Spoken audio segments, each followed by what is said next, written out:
ഒരുപാട് പേര് എന്നോട് റിക്വസ്റ്റ് ചെയ്തിട്ടുള്ള ഒരു വീഡിയോയാണ് ഇന്ന് ഞാൻ ഷെയർ ചെയ്യുന്നത്. ഞാനിപ്പോൾ ജോബിന് കയറിയിട്ട് ഇപ്പോൾ ഓൾമോസ്റ്റ് ഒരു 1 വീക്കായി. അപ്പോൾ ഈ ഒരു 1 വീക്കിൽ തന്നെ എനിക്ക് ഒരുപാട് പേര് DM-ൽ കൂടെയും അതുപോലെ തന്നെ യൂട്യൂബിൽ കമൻറ്റ് സെക്ഷനിൽ കൂടെയൊക്കെ ചോദിച്ച കുറേ ക്വസ്റ്റ്യൻസിൻ്റെ ആൻസേഴ്സാണ് ഞാനിന്ന് നിങ്ങൾക്ക് പറഞ്ഞു തരാൻ പോകുന്നത്.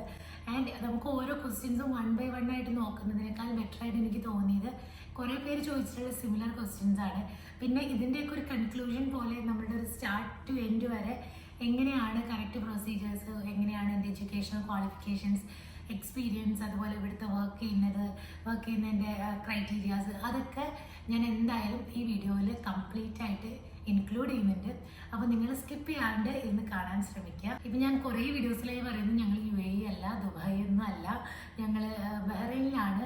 പക്ഷേ ഇപ്പോഴും കുറേ പേര് UAEയിലും ദുബായിലും കാണുന്നു ചോദിച്ചിട്ട് ഓർത്തിട്ട് മെസ്സേജ് അയക്കുന്നവരുണ്ട് കേട്ടോ. അപ്പോൾ അതുകൊണ്ട് ഞാൻ ആദ്യമേ പറയാം വി ആർ ഇൻ ബഹ്റൈൻ.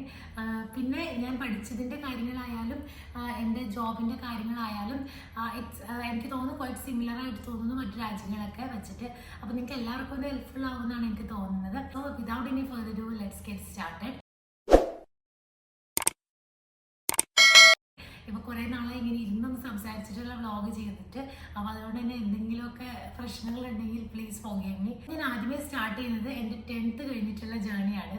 അപ്പോൾ മേ ബി കുറേ പേരൊക്കെ ഇപ്പോൾ +1 +2 സ്ട്രീം എടുക്കുന്നതിൽ തന്നെ കൺഫ്യൂഷനൊക്കെ ആയിട്ട് നിൽക്കുന്നവരൊക്കെ മെസ്സേജ് അയച്ചിട്ടുണ്ടായിരുന്നു.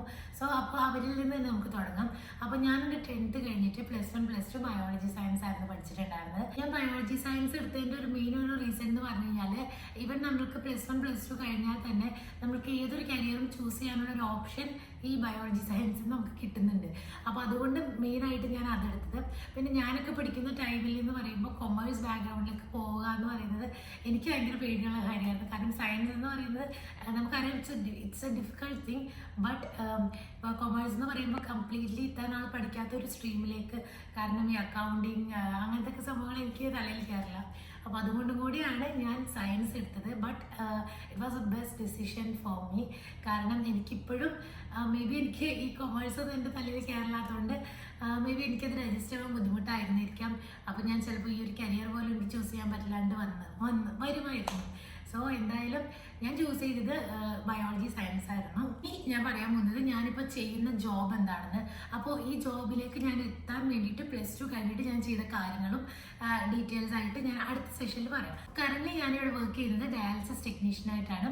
ഞാൻ ഇവിടുത്തെ ഒരു അമേരിക്കൻ മിഷൻ ഹോസ്പിറ്റൽ എന്ന് പറഞ്ഞിട്ടുള്ളൊരു ഹോസ്പിറ്റലിലാണ് വർക്ക് ചെയ്യുന്നത്. അപ്പോൾ എനിക്ക് ഈ ജോബ് കിട്ടാനുള്ള കാരണങ്ങളിലേക്ക് നമുക്ക് പോവാം. അപ്പോൾ ഫസ്റ്റ് ഓഫ് ഓൾ ഞാൻ പഠിച്ച കോഴ്സ് എന്ന് പറയുന്നത് ഡിപ്ലോമ ഇൻ ഡയാലിസിസ് ടെക്നോളജിയാണ്. ഈ കോഴ്സ് എന്ന് പറയുന്നത് ഒരു ഡിപ്ലോമ കോഴ്സാണ്. It's A 2-year course. പക്ഷേ ഞാൻ എൻ്റെ +2-ന് ശേഷം ഞാൻ 3 years ഡിഗ്രിക്ക് പോയിട്ടുണ്ടായിരുന്നു. ഞാൻ കഴിഞ്ഞ വീഡിയോയിൽ അത് പറഞ്ഞിട്ടും ഉണ്ടായിരുന്നു. അപ്പോൾ എന്തുകൊണ്ടാണ് ഡിഗ്രി കഴിഞ്ഞിട്ട് പിന്നെയും ഒരു ഡിപ്ലോമയിലേക്ക് പോയത്? കാരണം 2 കോഴ്സുകളും, അതായത് ഞാൻ പഠിച്ച ഡിഗ്രി എന്ന് പറയുന്നത് BSc ഫിസിക്സ് ആണ്. അപ്പോൾ ആ കോഴ്സും അതുപോലെ തന്നെ ഈ പറഞ്ഞ ഡിപ്ലോമ ഇൻ ഡയാലിസിസ് ടെക്നോളജിയും തമ്മിൽ യാതൊരുവിധ കണക്ഷൻ ഇല്ലാത്ത കോഴ്സുകളാണ്. പക്ഷെ എന്തുകൊണ്ട് ഞാനങ്ങനെ ചൂസ് ചെയ്തെന്ന് പറഞ്ഞാൽ, ഫിസിക്സ് എനിക്ക് ഭയങ്കര ഇഷ്ടമുള്ള ഒരു സബ്ജക്റ്റ് ആയിരുന്നു. അപ്പോൾ ആ ടൈമിൽ ഞാൻ ഫിസിക്സ് പഠിച്ചു. ബട്ട് അത് കഴിഞ്ഞിട്ടാണ് എനിക്ക് മനസ്സിലായത് എനിക്ക് ഇതുകൊണ്ട് പ്രത്യേകിച്ച് ഒരു ഉപകാരം കിട്ടുന്നില്ലെന്ന്. ആൻഡ് മെയിനായിട്ടുള്ള എനിക്ക് ടീച്ചിങ് ഫീൽഡിനോട് വലിയ താല്പര്യമില്ലാത്തതുകൊണ്ട് MSc ചെയ്യാൻ പോയില്ല. പിന്നെ ഡിഗ്രി കഴിഞ്ഞപ്പോൾ തന്നെ ഞാൻ ചിന്തിച്ചതെന്ന് പറഞ്ഞാൽ ഇനി എനിക്കൊരു ജോബാണ് വേണ്ടത്. അപ്പോൾ എനിക്ക് ഡിഗ്രി മാത്രം ഉണ്ടെങ്കിൽ കിട്ടുന്ന ജോബ് എനിക്കൊരു ലോങ് ടേം ആയിട്ട് ഒരു നല്ലൊരു കരിയർ എനിക്ക് ബിൽഡ് ചെയ്തെടുക്കാൻ പറ്റില്ല. അപ്പോൾ അതുകൊണ്ട് കുറച്ചും കൂടി ഒരു പ്രൊഫഷണൽ ആയിട്ട് എന്തെങ്കിലും പഠിക്കാം, MScയിലേക്ക് പോവാതെ തന്നെ പ്രൊഫഷണൽ ആയിട്ട് എന്തെങ്കിലും പഠിക്കാം. കാരണം MSc കഴിഞ്ഞിട്ട് പോലും വെറുതെ വീട്ടിലിരിക്കുന്നവർ ഉണ്ടെന്ന് എനിക്കറിയാം. അപ്പോൾ അത്രയും നല്ലൊരു പോസ്റ്റ് ഗ്രാജുവേഷൻ നമ്മൾ ചെയ്തിട്ട് പോലും നമുക്ക് ജോബ് കിട്ടുന്നില്ല എന്നുള്ളൊരു കാര്യം എൻ്റെ മനസ്സിൽ വന്നുകൊണ്ടായിരിക്കാം മേ ബി. അതുകൊണ്ട് തന്നെയാണ് ഞാൻ ഡിപ്ലോമയിലേക്ക് പോയത്. ആൻഡ് ഇതെൻ്റെ ഒരു റിലേറ്റീവ് എനിക്ക് പറഞ്ഞു തന്നൊരു കോഴ്സാണ്. അപ്പോൾ ഈ കോഴ്സ് വരുന്നത് നമ്മളുടെ directorate of medical education, paramedical council Kerala, ഇതിൻ്റെ അണ്ടറിൽ വരുന്ന യൂണിവേഴ്സിറ്റിയുടെ അണ്ടറിൽ വരുന്ന ഒരു കോഴ്സാണിത്. It's an allied health professional എന്നൊക്കെ നമുക്ക് പറയാൻ പറ്റും. എന്തെന്ന് വെച്ചാൽ കേട്ടിട്ടുണ്ടാവും DPharm, DMLT, അതുപോലെ തന്നെ ഇത് ഞാൻ പഠിച്ചത് DDT, അങ്ങനത്തെ DCVT, ഇങ്ങനത്തെ കുറേ കോഴ്സുകളുണ്ട്. ഈ സെയിം കോഴ്സുകളുടെ തന്നെ ഡിഗ്രി കോഴ്സുകളും ഉണ്ട്. ഞാൻ ചെയ്തത് ഡിപ്ലോമയാണ്. ഞാൻ ചെയ്തുകൊണ്ടിരിക്കുന്ന ടൈമിൽ ഞങ്ങൾ 2nd year ആയപ്പോഴാണ് ഫസ്റ്റ് ആയിട്ടും ഈ കോഴ്സിൽ ഒരു ഡിഗ്രി വന്നത്, അതായത് ഡിഗ്രി ഇൻ ഡയാലിസിസ് ടെക്നോളജി വന്നത്. അപ്പോൾ ഈ ഒരു കോഴ്സ് പഠിക്കണമെങ്കിൽ നമുക്ക് +2-ന് മാത്രമേ ആവശ്യമുള്ളൂ. ഞാൻ നേരത്തെ ഡിഗ്രി പഠിച്ചിട്ടുണ്ട്, പക്ഷേ ഡിഗ്രി പഠിക്കണമെന്ന് യാതൊരു നിർബന്ധമില്ല. നമ്മുടെ +2 ബയോളജി ഫിസിക്സ്, കെമിസ്ട്രി ഇത്തരത്തിൻ്റെ മാർക്ക് വെച്ചിട്ടാണ് നമ്മൾ ഈ കോഴ്സിന് നമുക്ക് സീറ്റ് കിട്ടുന്നത്. ഇനി കോഴ്സിന് വേണ്ടിയിട്ട് നമ്മൾ എങ്ങനെ അപ്ലൈ ചെയ്യാമെന്ന് പറയാം. പഠിച്ചത് 2018 to 2020 ബാച്ച് ആയിരുന്നു. ഞാൻ എൻ്റെ ഡിഗ്രി പഠിച്ചത് 2015 to 2018 ആയിരുന്നു. അപ്പോൾ ഒരു 2018 ഏപ്രിൽ മെയ് ആ ടൈമിലൊക്കെ ഡിഗ്രി കഴിഞ്ഞിട്ട് ഡിസംബർ, അതായത് 2018 ഡിസംബറിലാണ് ഞാൻ പുതിയതായിട്ട് ജോയിൻ ചെയ്യുന്നത്, പുതിയ ഡിപ്ലോമയ്ക്ക് ജോയിൻ ചെയ്യുന്നത്. അപ്പോൾ ആ ഒരു പീരീഡിൽ, ആ ഒരു 5 to 6 മന്ത്സിൻ്റെ ഇടയിൽ ഞാൻ ഈ കോഴ്സിന് അപ്ലൈ ചെയ്തു. അപ്പോൾ അപ്ലൈ ചെയ്യേണ്ട പ്രൊസീജിയർ എന്തായാലും പറഞ്ഞുതരാം. ഞങ്ങളുടെ ടൈമിൽ +2 കഴിഞ്ഞിട്ട് നമ്മളുടെ റിസൾട്ടൊക്കെ വന്നിരിക്കുന്ന ടൈമിൽ ഫസ്റ്റ് നമ്മൾ ഡിഗ്രിക്കുള്ള അഡ്മിഷൻ അതൊക്കെയാണ് ഫസ്റ്റ് കുറച്ച് മാസങ്ങൾ നടക്കുക. അതിനുശേഷമാണ് നമുക്ക് ഈ പാരാമെഡിക്കൽ കൗൺസിലിൻ്റെ അണ്ടറിൽ വരുന്ന ഈ കോഴ്സുകളിലേക്ക് രജിസ്ട്രേഷൻ സ്റ്റാർട്ട് ചെയ്യുന്നത്. ഞാൻ ഫസ്റ്റ് ഓഫ് ഓൾ ഞാൻ നോക്കിയത് DMEയുടെ ഒരു സൈറ്റിലാണ്, www.kerala.dme. അങ്ങനെ എന്തോ സംഭവമാണ്. ഞാൻ കിട്ടുവാണെങ്കിൽ ഡിസ്ക്രിപ്ഷനിൽ കൊടുത്തേക്കാണ്. കാരണം സൈറ്റ് മാറിയോന്ന് എനിക്കറിയില്ല, പ്രോപ്പർ സൈറ്റും എനിക്കറിയില്ല. പിന്നെ മെയിനായിട്ട് വരുന്നത് ന്യൂസ് പേപ്പറിലും വരുമായിരുന്നു. അപ്പോൾ ഞാൻ ന്യൂസ് പേപ്പർ ചെക്ക് ചെയ്തു.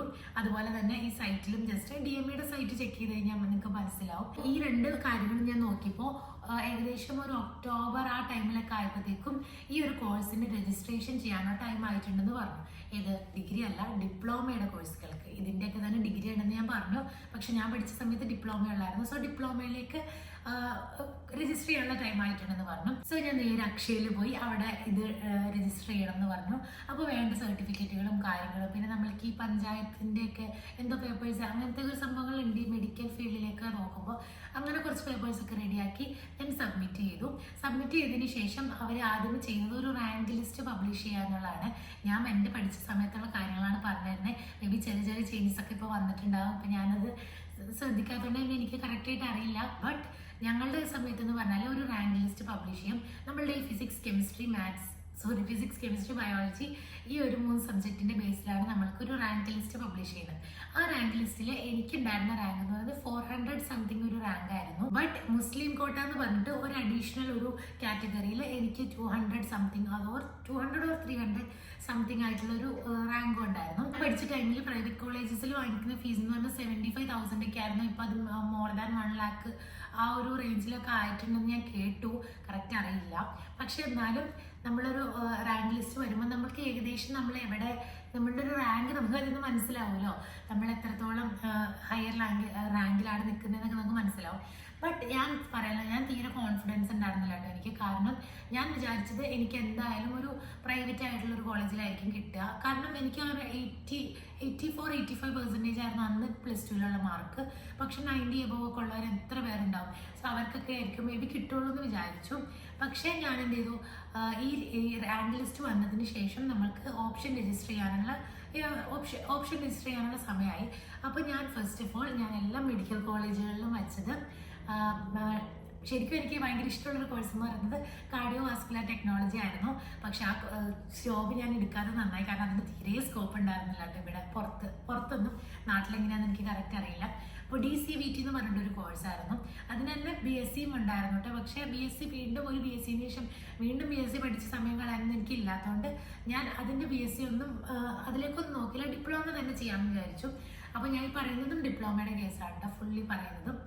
അപ്പോൾ അങ്ങനെ ഓപ്ഷൻ രജിസ്റ്റർ ചെയ്യേണ്ട വരുന്ന ടൈമിൽ ഞാൻ എന്ത് ചെയ്തു, എൻ്റെ ഓർമ്മ ശരിയാണെങ്കിൽ ഞാൻ എല്ലാ മെഡിക്കൽ കോളേജുകളിലും കോട്ടയം, ട്രിവാൻഡ്രം, കോഴിക്കോട്, തൃശ്ശൂർ മെഡിക്കൽ കോളേജ് ഇവിടെയൊക്കെ ഞാൻ വച്ചത് DCVT ആണ്.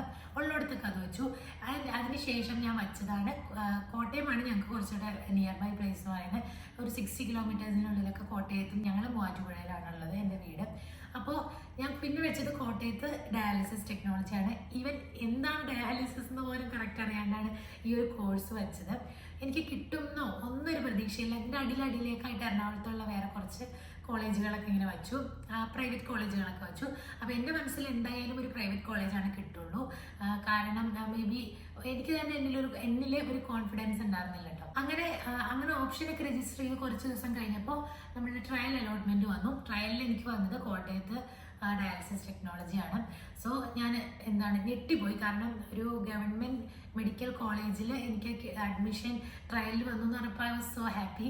കാരണം വിത്തൗട്ട് എനി സിംഗിൾ മണി എനിക്ക് പഠിക്കാം, എൻ്റെ കോഴ്സ് ഫീക്ക് ഒന്നും കൊടുക്കണ്ട എന്നുള്ളൊരു സന്തോഷം ഉണ്ടായിരുന്നു.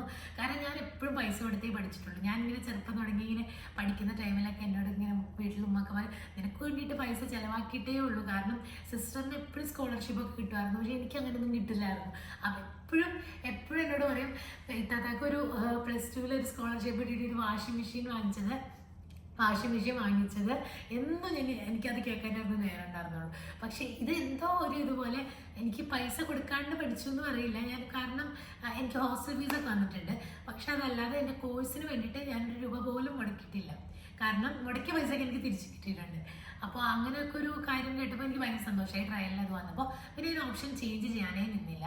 എനിക്ക് നെക്സ്റ്റ് അലോട്ട്മെന്റിൽ വന്നതും ഫസ്റ്റ് അലോട്ട്മെന്റിൽ വന്നത് ഡയാലിസിസ് ടെക്നോളജി തന്നെയാണ്. കോട്ടയത്ത് തന്നെയാണ് വന്നത്, കോട്ടയം മെഡിക്കൽ കോളേജിൽ. 9 ഗേൾസും ഒരു ബോയ് ആയിരുന്നു ഞങ്ങളുടെ കൂടെ ഉണ്ടായിരുന്നത്. അവർ 9 പേരെയും വിളിച്ചു പറഞ്ഞ് അവർ 9 പേരും കറക്റ്റ് ഡേറ്റിൽ വന്നെങ്കിലും എന്നെ അവർ വിളിച്ചില്ല. അതോ വിളിച്ചോ അതൊന്നും ഞാൻ ഓർക്കണില്ല. ഞങ്ങൾ അന്നൊരു ട്രിപ്പിലായിരുന്നു. ഞങ്ങൾ ആ ട്രിപ്പ് പോയി കർണാടക, അവിടെ മൈസൂർ ആ ഒരു സ്ഥലത്തായിരുന്നു. അവിടെ എത്തിയപ്പോഴാണ് എനിക്ക് കോള് വന്നത്, എന്താ ജോയിൻ ചെയ്യാൻ വരാത്തത് എന്ന് ചോദിച്ചിട്ട് ഒരു മാഡം കോള് വന്നത്. അപ്പോഴാണ് ഞാൻ മനസ്സിലാക്കിയത് എൻ്റെ ഫസ്റ്റ് ഡേ എനിക്ക് മിസ്സായിരുന്നു. പക്ഷെ കുഴപ്പമൊന്നുമില്ലായിരുന്നു. അങ്ങനെ ഞാനായിരുന്നു ആ കോഴ്സിലെ ഏറ്റവും ലാസ്റ്റ് ജോയിനിങ്. ദെൻ അങ്ങനെ കോഴ്സ് ജോയിൻ ചെയ്തു. ഇനി പറയാൻ പോകുന്നത് ഇനി ഒരു കഥകളിലേക്കൊന്നും പോകേണ്ട ആവശ്യമില്ല, നിങ്ങൾക്ക് കേൾക്കാനും കൂടി ഇൻട്രസ്റ്റ് ഉണ്ടാവില്ല. ബട്ട് എന്നാലും പറയാം, നമ്മുടെ ഈ കോഴ്സ് 2 ഇയർ കോഴ്സാണെന്ന് ഞാൻ പറഞ്ഞു. ഞങ്ങൾക്ക് വന്ന ഫീസ് ഫസ്റ്റ് ഇയറിലും സെക്കൻഡ് ഇയറിലും കൂടി 12,000 ആണ്. ഫസ്റ്റ് ഇയറിൽ 6,000, സെക്കൻഡ് ഇയറിൽ 6,000. അപ്പോൾ നിങ്ങൾ വിചാരിക്കും ഫീസ് ഇല്ല എന്ന് പറഞ്ഞിട്ട് എന്താണ് ഫീസ് എന്ന്. അപ്പോൾ നമ്മൾ ഈ അടയ്ക്കുന്ന ഫീസ് അതേപോലെ സെക്കൻഡ് ഇയറിൽ നമുക്ക് സ്കോളർഷിപ്പായിട്ട് തിരിച്ചു കിട്ടും. എനിക്കതിലും കൂടുതൽ കിട്ടിയായിരുന്നു. ചിലർക്ക് കൂടുതൽ കിട്ടും, ചിലർക്ക് കറക്റ്റ് ആ സെയിം ഫീസ് തന്നെ കിട്ടും. എനിക്കതിലും കൂടുതൽ കിട്ടിയിട്ടുണ്ടായിരുന്നു കേട്ടോ. അത് നമ്മൾ സെക്കൻഡ് ഇയറിൽ തന്നെ നമുക്ക് അതിന് മുമ്പ് ഫസ്റ്റ് ഇയറിൽ തന്നെ നമ്മൾ സ്കോളർഷിപ്പിനൊക്കെ അപ്ലൈ ചെയ്ത് കഴിയുമ്പോൾ സെക്കൻഡ് ഇയറിൽ തന്നെ നമ്മുടെ അക്കൗണ്ടിലേക്ക് അത് ക്രെഡിറ്റ് ആവുമായിരുന്നു. പിന്നെ എൻ്റെ ഫീസ് വന്നത് നമ്മൾ 3,000 വെച്ചിട്ട് കോളേജ് ഹോസ്റ്റലിൽ തന്നെ മന്ത്ലി 3,600 ആ ഒരു റേഞ്ചിലൊക്കെ പോയി. അതിലൊക്കെ പൈസ ആയിട്ടുണ്ട് കേട്ടോ. കാരണം നമ്മൾ വീട് അടുത്തൊന്നും അല്ല, പോയി ഡയറക്റ്റ് വരാൻ പറ്റില്ല. നമുക്ക് നൈറ്റ് ഡ്യൂട്ടി ഉണ്ടാവും, ഷിഫ്റ്റ് ഉണ്ടാവും ഡ്യൂട്ടി. അപ്പോൾ അതുകൊണ്ട് തന്നെ നമ്മൾ പഠിച്ചുകൊണ്ടിരിക്കുന്ന ടൈമിൽ തന്നെ ഗവൺമെൻറ് കോളേജുകളിൽ പഠിക്കുന്നതിൻ്റെ ഏറ്റവും വലിയൊരു ഡിഫിക്കൽട്ട് പാർട്ട് എന്ന് പറയുന്നത് തിയറി അല്ല, നമ്മുടെ ഫുൾ പ്രാക്ടിക്കൽ സെഷൻ. തിയറി നമുക്ക് ക്ലാസ് കുറച്ചൊക്കെ കിട്ടുള്ളൂ, ബാക്കിയെല്ലാം സെൽഫ് സ്റ്റഡിയാണ്. പിന്നെ ഈ ഒരു പ്രാക്ടിക്കൽ നോളജ് നമുക്ക് നന്നായിട്ടുണ്ടാവും, അതാണ് ഒരു പോസിറ്റീവ് പാർട്ട്. പക്ഷെ അത് തന്നെ നെഗറ്റീവാണ്, കാരണം നമ്മൾ പണിയെടുത്ത് നമ്മളെ നടുപൊടിയും. അപ്പോൾ അങ്ങനെയൊക്കെ വെച്ചിട്ട് it's A difficult time. 2 years എന്ന് പറയുന്നത് പഠിച്ചൊരു കോളേജിൽ നിന്ന് ഇറങ്ങുക എന്ന് പറയുന്നത് ആലോചിക്കാനേ പറ്റില്ല. ഞങ്ങളെ പഠിച്ചിറങ്ങിയ കോളേജിൽ നിന്ന്, മെഡിക്കൽ കോളേജിൽ നിന്ന് പഠിച്ചിറങ്ങിയപ്പോൾ ഈവൻ ഞങ്ങൾ 10 പേരിൽ ആർക്കെങ്കിലും അവിടെ കയറായിരുന്നു. പക്ഷെ ഞങ്ങൾ ആരും അവിടെ കയറിയില്ല. വേറൊന്നും കൊണ്ടല്ല, നമ്മൾക്ക് അവിടെ പഠിച്ചിറങ്ങിയോണ്ട് തന്നെ അവിടുത്തെ ബുദ്ധിമുട്ടുകളും കാര്യങ്ങളൊക്കെ അറിയാം, തിരക്കറിയാം, നമ്മൾക്കൊരു റെസ്റ്റ് ഉണ്ടാവില്ല എന്നറിയാം. സോ പിന്നെ ആരും അടുത്തൊന്നും ഉണ്ടായിരുന്നില്ല. അപ്പോൾ അതുകൊണ്ട് ആരും കയറുന്നില്ല. ടാറ്റ ബൈ ബൈ പറഞ്ഞ് ഞങ്ങളെല്ലാവരും ഞങ്ങളുടെ കാര്യങ്ങൾ നോക്കി പോയി. ഞാൻ പറയാൻ പോകുന്നത് എന്താണെന്ന് വെച്ച് കഴിഞ്ഞാൽ, ഇപ്പോൾ നടക്കുന്ന കുറച്ച് ഫ്രോഡുകളെ പറ്റിയിട്ടാണ്. ഈ ഒരു കോഴ്സിൽ തന്നെ കുറേ പേര് ട്രാപ്പായി പോകുന്നുണ്ട്. ഞങ്ങൾ പഠിച്ചത് ഞാൻ പറഞ്ഞു DDT ആണ്, അതായത് ഡിപ്ലോമ ഇൻ ഡയാലിസിസ് ടെക്നോളജി. അത് വരുന്നത് DMEയുടെ അണ്ടറിലാണ്. പക്ഷേ ഞാൻ പഠിച്ചിറങ്ങിയ കുറച്ച് നാൾ കഴിഞ്ഞിട്ട് ഞാൻ വർക്ക് ചെയ്ത സ്ഥലത്ത് കുറേ പേര് പറയുന്നുണ്ട്, കുറേ പേര് പഠിച്ചത് വേറെ കുറേ, ഞാൻ പേര് പറയുന്നില്ല. നിങ്ങൾ ഒരു കാര്യം മാത്രം ശ്രദ്ധിച്ചാൽ മതി. ഈ ഒരു കോഴ്സ് എന്ന് പറയുന്നത് ലീഗലൈസ്ഡ് ആയിട്ടുള്ളത് നമ്മുടെ ഡയറക്ടറേറ്റ് ഓഫ് മെഡിക്കൽ എഡ്യൂക്കേഷൻ്റെ അണ്ടറിൽ വരുന്ന പാരാമെഡിക്കൽ ഫീൽഡിൽ വരുന്ന കോഴ്സ് മാത്രമാണ്. രജിസ്ട്രേഡ് ആയിട്ടുള്ള നമ്മൾക്ക് പുറത്ത് പോയി വർക്ക് ചെയ്യാൻ പറ്റുള്ളൂ ഈ കോഴ്സ്. അതല്ലാതെ നമ്മൾ ഈ കോഴ്സ് ഈ നോർമൽ ഇൻസ്റ്റിറ്റ്യൂട്ടുകളിൽ പഠിച്ചോ, അതല്ലെങ്കിൽ കുറേ പേരുകൾ എനിക്കറിയാം, പക്ഷെ എനിക്കതിങ്ങനെ പബ്ലിക്കായിട്ട് പറയാൻ പറ്റില്ല. അപ്പം അങ്ങനെ കുറേ ഫേക്ക് ആയിട്ടുള്ള ഏജൻസികളുണ്ട്. അവർ പറയും നമ്മൾക്ക് പെട്ടെന്ന് തന്നെ 2 കൊല്ലം കൊണ്ട് ഓൺലൈൻ ക്ലാസ് മതി, ഡയാലിസിസ് ടെക്നീഷ്യനായിട്ട് നാട്ടിൽ വർക്ക് ചെയ്യാം, പുറത്ത് പോകാം എന്നൊക്കെ പറഞ്ഞ് ട്രാപ്പായി പോകും. കാരണം ഞാൻ പറഞ്ഞ പോലെ ഞങ്ങൾക്കിപ്പോൾ നാട്ടിൽ ലൈസൻസ് ഉണ്ട്, ഈ ജോബിന് വർക്ക് ചെയ്യാൻ വേണ്ടിയിട്ട് നാട്ടിൽ ലൈസൻസ് ഉണ്ട്. റീസെൻറ്റ് നമ്മളൊരു രജിസ്ട്രേഡ് ആയിട്ടുള്ള ഒരു യൂണിവേഴ്സിറ്റിയുടെ അണ്ടറിലാണ് പഠിച്ചത്. പക്ഷെ ഇതല്ലാതെ കുറേ അതർ യൂണിവേഴ്സിറ്റീസിൽ പഠിക്കുന്നവർക്ക് നാട്ടിൽ ലൈസൻസ് കിട്ടില്ല. നാട്ടിൽ ലൈസൻസ് ഇല്ലാതെ നമുക്ക് പുറത്തൊരു രാജ്യത്ത് പോയി വർക്ക് ചെയ്യാനേ പറ്റില്ല. ഈവൻ നാട്ടിൽ തന്നെ നല്ലൊരു ഹോസ്പിറ്റലിൽ വർക്ക് ചെയ്യണമെങ്കിൽ നമ്മുടെ നാട്ടിൽ ലൈസൻസ്ഡ് ടെക്നീഷ്യൻ ആവണം. എനിക്ക് മനസ്സിലായെന്ന് എനിക്ക് തോന്നുന്നു. ഇനി കൂടുതൽ ഡൗട്ട് ഉണ്ടെങ്കിൽ കമൻറ്റിൽ ചോദിച്ചാൽ മതി കേട്ടോ. അപ്പോൾ ഈ പറഞ്ഞ പോലെ തന്നെ ഇങ്ങനത്തെ ഫ്രോഡായിട്ടുള്ള ഏജൻസികൾ, ഫ്രോഡായിട്ടുള്ള ഇൻസ്റ്റിറ്റ്യൂഷൻസ് ഒരുപാടുണ്ട്. ഈവൻ ഡയാലിസിസിന് മാത്രമല്ല ഞാൻ പറയുന്നത്, നമ്മുടെ ഈ പാരാമെഡിക്കൽ ഫീൽഡിൽ തന്നെ ഒരുപാട് ഇങ്ങനത്തെ കോഴ്സുകൾ വരുന്നുണ്ട്. അപ്പോൾ അതുകൊണ്ട് തന്നെ അതിൻ്റെ ട്രാപ്പിലൊന്നും പെടാതെ നിങ്ങൾ ശ്രദ്ധിക്കുക. എപ്പോഴും രജിസ്ട്രേഡ് ആയിട്ടുള്ള ഒരു ഫെസിലിറ്റിയുടെ അണ്ടറിൽ മാത്രം പഠിക്കാം. കാരണം നമ്മൾ കഷ്ടപ്പെടുന്നതാണ്. അപ്പോൾ കഷ്ടപ്പെടുമ്പോൾ അതിൻ്റെതായ റിസൾട്ട് കിട്ടില്ലാണ്ട് വന്നു കഴിഞ്ഞാൽ നമുക്ക് പറയാൻ പറ്റില്ല, നമ്മൾ ഭയങ്കര ഡിപ്രസ്ഡ് ആയിപ്പോകും. ഞാൻ വർക്ക് ചെയ്ത സ്ഥലത്ത് ഞാൻ മാത്രമായിരുന്നു ഈ DMEയുടെ അണ്ടറിൽ പഠിച്ചത്. ബാക്കി എല്ലാവരും ഇതിൻ്റെ കുറേ ഫേക്ക് ആയിട്ടുള്ള ഇൻസ്റ്റിറ്റ്യൂഷൻസ്, ഏജൻസി വഴി അങ്ങനെയൊക്കെ പഠിച്ചിറങ്ങിയവരായിരുന്നു. നാട്ടിലെ ചെറിയ ചെറിയ സ്ഥലങ്ങളിൽ ജോബ് കിട്ടും അവർക്ക്. പക്ഷെ നല്ലൊരു ഹോസ്പിറ്റലിലും നല്ലൊരു ഫെസിലിറ്റിയിലും ഈവൻ പുറത്തേക്ക് പോകണമെങ്കിൽ കമ്പൽസറിയാണ് യൂണിവേഴ്സിറ്റിയുടെ അണ്ടറിലുള്ള ഡിപ്ലോമ ആയിരിക്കണമെന്ന്. അപ്പോൾ അതുകൊണ്ട് ആ ഒരു കാര്യം എൻഷുർ ചെയ്യുക. നമ്മൾ ഡിപ്ലോമയാണ്, നല്ല കോഴ്സാണെന്ന് പറഞ്ഞുകൊണ്ട് മാത്രം പോയിട്ട് എവിടെയെങ്കിലും പോയി ചേരരുത്. അത് ഞാൻ വീണ്ടും വീണ്ടും പറയാണ്, ട്രാപ്പിലകപ്പെടാണ്ടിരിക്കാൻ നോക്കാം. കാരണം പുറത്തുനിന്നൊക്കെ പറയുമ്പോൾ നല്ല പൈസയാവും. ഈവൻ പ്രാക്ടിക്കൽ 0 നോളജും ആയിരിക്കും. കാരണം ഫുൾ തിയറി മാത്രം അവർ പഠിപ്പിച്ചു തരും. പ്രാക്ടിക്കലിന് വേണ്ടിയിട്ട് അവർ 6 മന്ത്സ് എവിടെയെങ്കിലും ഹോസ്പിറ്റലിൽ അവർ തന്നെ അറേഞ്ച് ചെയ്ത് ട്രെയിനിങ്ങിന് വിടും. ഇതാണ് നടന്നു വരുന്ന ഒരു ഫ്രോഡ് ആക്ടിവിറ്റി എന്ന് പറഞ്ഞു കഴിഞ്ഞാൽ. അപ്പോൾ ഇതാണ് നാട്ടിലെ കാര്യം. അപ്പോൾ കൂടുതൽ പേർക്ക് അറിയേണ്ടത് പുറത്തേക്ക് പോയി കഴിഞ്ഞാൽ പാരാമെഡിക്കൽ ഫീൽഡിൽ, ഞാൻ ഡയാലിസിസ് പറയാം, അത് ലാസ്റ്റ് ഞാൻ പറയാം. പക്ഷെ നോർമലി പാരാമെഡിക്കൽ കോഴ്സുകൾക്ക് പുറത്തുള്ള സ്കോപ്പിനെ പറ്റിയിട്ട്. ആൻഡ് ഓൾസോ കുറേ പേര് ചോദിക്കുന്നു, ഡിഗ്രി പഠിക്കുന്നോ, ഡിഗ്രി ആണോ നല്ലത്, ഡിപ്ലോമ ആണോ നല്ലത്, ഏത് പഠിച്ചാലാണ് ജോബ് കിട്ടുക, സാലറി എങ്ങനെയാണ്, എല്ലാം ഞാൻ ഇതിനകത്ത് ഇൻക്ലൂഡ് ചെയ്യാം. നിങ്ങൾ കാണാൻ ആഗ്രഹമുള്ളവർ മാത്രം കണ്ടാൽ മതി. കാരണം അങ്ങനെയുള്ളവർക്ക് വേണ്ടിയിട്ടുള്ളൊരു വീഡിയോ കൂടിയാണ്. നോർമൽ ഒരു വേ ഓഫ് വീഡിയോ അല്ല ഇത്. ഞാൻ പഠിച്ചത് ഡിപ്ലോമയാണ്.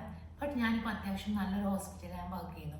പക്ഷേ അതൊന്നും ഞാൻ വെറുതെ വീട്ടിലിരുന്ന് വെറുതെ എനിക്കൊരു ലക്ക് ഫാക്ടറായിട്ട് വന്നതല്ല. ഞാൻ അതിന് വേണ്ടിയിട്ട് ഒരുപാട് ഹാർഡ് വർക്ക് ചെയ്തുകൊണ്ട് മാത്രം കിട്ടിയ ഒരു ജോബാണിത്. ആൻഡ് എൻ്റെ ഒരു കൺസെപ്റ്റ് വെച്ചിട്ട് even it's diploma or degree, it's doesn't matter. What matters is experience and your ability. അത്രേ ഞാൻ പറയുള്ളൂ. കാരണം ഇവിടെ ആരും അത് ചോദിക്കില്ല. ഇവിടെ നിങ്ങൾ ഡിഗ്രി ആണോ ഡിപ്ലോമയാണോ ഒന്നും ചോദിക്കില്ല. ഞാനിപ്പോൾ വർക്ക് ചെയ്യുന്നിടത്തുനിന്ന് തന്നെ എനിക്ക് കിട്ടിയ ഒരു നോളജാണിത്. ഈവൻ നമ്മുടെ സാലറി സ്കെയിൽ പോലും സെയിം ആയിരിക്കും. കാരണം ഇവിടെ ഒരുപാട് ടെക്നീഷ്യൻസിൻ്റെ ഒന്നും ആവശ്യമേ ഇല്ല. ഇവർക്ക് കൂടുതൽ സ്റ്റാഫ് നേഴ്സാണ്. നിങ്ങൾക്ക് തന്നെ അറിയാം, നാട്ടിലെ സ്റ്റാഫ് നേഴ്സിന് വില കൊടുക്കുന്നില്ല, സാലറി കൊടുക്കുന്നില്ലെങ്കിലും അവരിവിടെ ചെയ്യുന്നത് നഴ്സിനെ തന്നെയാണ് കൂടുതലായിട്ടും അവർ കെയർ ചെയ്യുന്നത്. നഴ്സിനെ തന്നെയാണ് അവർക്ക് വേണ്ടതും. അപ്പോൾ അതുകൊണ്ട് തന്നെ നമ്മൾ ഈ അലൈഡ് ഹെൽത്ത് പ്രൊഫഷൻ, അതായത് നമ്മൾ ഈ പാരാമെഡിക്കൽ ഫീൽഡിൽ വരുന്ന ബാക്കി എല്ലാ സ്കീമുകളും ഡിഗ്രി ഓർ ഡിപ്ലോമ പ്രശ്നമൊന്നുമില്ല. ഡിഗ്രി പഠിച്ചതുകൊണ്ട് മേ ബി സാലറി കൂടുതൽ വാങ്ങിക്കുന്നവരുണ്ടാവും. പക്ഷേ ഇവിടെ ബഹ്റൈനിൽ എൻ്റെ കൺസെപ്റ്റിൽ വെച്ചിട്ടും ഞാൻ അറിഞ്ഞൊരറിവ് വെച്ചിട്ടും ഈ ഒരു സാലറിയുടെ സ്കെയിലിൽ ഇതിലൊരു മാറ്റവും വരുന്നില്ല കേട്ടോ. അങ്ങനെ പുറത്തേക്ക് വർക്ക് ചെയ്യണമെങ്കിൽ, പുറത്ത് നമ്മളൊരു GCCയിൽ വർക്ക് ചെയ്യണമെങ്കിൽ, ഞാൻ ബഹ്റൈനിലെ കാര്യം ആദ്യം പറയാം. വർക്ക് ചെയ്യണമെങ്കിൽ ബഹ്റൈനിൽ ഏറ്റവും കൂടുതൽ സ്കോപ്പായിട്ട് എനിക്ക് തോന്നിയിട്ടുള്ള പാരാമെഡിക്കൽ ഫീൽഡ് എന്ന് പറയുന്നത് DMLT അതുപോലെ തന്നെ DPharm ആണ്. കാരണം എല്ലാ ഹോസ്പിറ്റലിലും ഫാർമസി ഉണ്ട്, മെഡിക്കൽ ലബോറട്ടറീസ് ഉണ്ട്. ബട്ട് മോസ്റ്റ്ലി ഇവിടുത്തെ മെഡിക്കൽ ഫീൽഡുകളിലെല്ലാം ഇവർ ബഹ്റൈനൈസേഷൻ കൊണ്ടുവരുന്നത് കൊണ്ട് ഇനി വരുന്ന കാലത്ത് ഇതിനൊക്കെ സ്കോപ്പ് ഉണ്ടാവുമോ എന്ന് ചോദിച്ചാലൊന്നും എനിക്ക് പറയാൻ പറ്റില്ല. മോസ്റ്റ്ലി ഇവർ കൂടുതലും ഇവരുടെ തന്നെ ബഹ്റൈനീസിനെ തന്നെ എംപ്ലോയ്മെന്റ് കൂടുതൽ അവർക്ക് കൊടുക്കുന്നുണ്ട്. അപ്പോൾ അതുകൊണ്ട് തന്നെ നമുക്ക് ഈ വരുന്ന കാര്യത്തിലൊന്നും അടുത്ത നെക്സ്റ്റ് ഇയറിലെ കാര്യങ്ങളൊന്നും നമുക്ക് ഇപ്പോഴും മുൻകൂട്ടി പറയാൻ പറ്റില്ല. ബട്ട് ഇന്നത്തെ ഒരു അവസ്ഥ വെച്ച് പറയുകയാണെങ്കിൽ MLT, DPharm, റേഡിയോളജി ഇതൊക്കെ അത്യാവശ്യം നല്ല സ്കോപ്പുള്ള ഒരു മേഖലയാണ് കേട്ടോ. എൻ്റെ കോഴ്സ് ദയവ് ചെയ്ത് ആരും എടുക്കരുത് പുറത്തേക്ക് നോക്കാനാണെങ്കിൽ. കാരണം എന്താണെന്ന് പറഞ്ഞാൽ എനിക്ക് കിട്ടിയില്ലേന്ന് ഇപ്പോൾ ആരെങ്കിലും വിചാരിക്കുന്നുണ്ടെങ്കിൽ ഞാൻ അത്ര കഷ്ടപ്പെട്ടിട്ട് കിട്ടിയതാണ്. നമ്മൾക്ക് അത്ര കഷ്ടപ്പെടാൻ പറ്റൂല. കാരണം എന്താണെന്ന് വെച്ച് കഴിഞ്ഞാൽ നമ്മൾ ഒരു ജോലിക്ക് വേണ്ടി നമ്മളൊരു എന്താ എനിക്കത് പറയാനേ പറ്റില്ല. അത്ര നമ്മൾ അതിൻ്റെ പുറകെ നടന്നിട്ട് കിട്ടിയൊരു ജോബാണ് കേട്ടോ ഇത്. അൽഹംദുലില്ലാ. ഇവൻ എൻ്റെ ഇൻ്റർവ്യൂയുടെ ടൈമിൽ തന്നെ കൂടെ വന്നത് 4 സ്റ്റാഫ് നേഴ്സ് ആയിരുന്നു കേട്ടോ.